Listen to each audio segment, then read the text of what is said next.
Hi hello అందరూ ఎలా ఉన్నారు? మీకు లాస్ట్ వీడియోలో చెప్పాను కదా నా గురించి నేను యూట్యూబ్ ఛానల్ ఎందుకు స్టార్ట్ చేశాను అని ఒక జర్నీ లాగా చెప్పుకుందామని.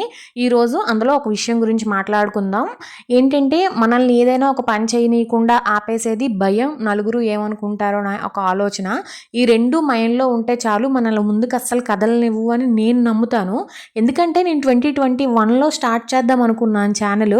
వాళ్ళేమనుకుంటారో వీళ్ళేమనుకుంటారో, సోషల్ మీడియాలో బ్యాడ్ కామెంట్స్ వస్తాయేమో, లేకపోతే మనకి వీడియో తీయడం రాదు, ఎడిటింగ్ రాదు, ఇలాంటి షాకులన్నీ చెప్పి నాకు నేనే చెప్పుకొని ఆపేసుకున్నాను అనమాట. అండ్ ఫైనల్లీ 2025లో అది జరిగిపోయింది. ఎందుకు జరిగింది అంటే నాకు ఒక ప్యాషన్ ఉంది దాని మీద, నేను చెయ్యాలి, నేను చేయగలను అని. అందుకు దాన్ని వదలలేకపోయాను అనమాట. ఎన్ని షాకులు చెప్పినా end of the day point నేను స్టార్ట్ చేసేసా. అదనమాట. వీడియోస్ నచ్చితే ప్లీజ్ లైక్ చేయండి, షేర్ చేయండి, సబ్స్క్రైబ్ చేయండి. ఇంకా మిగతాది నెక్స్ట్ వీడియోలో చెప్తా. Thank you for watching.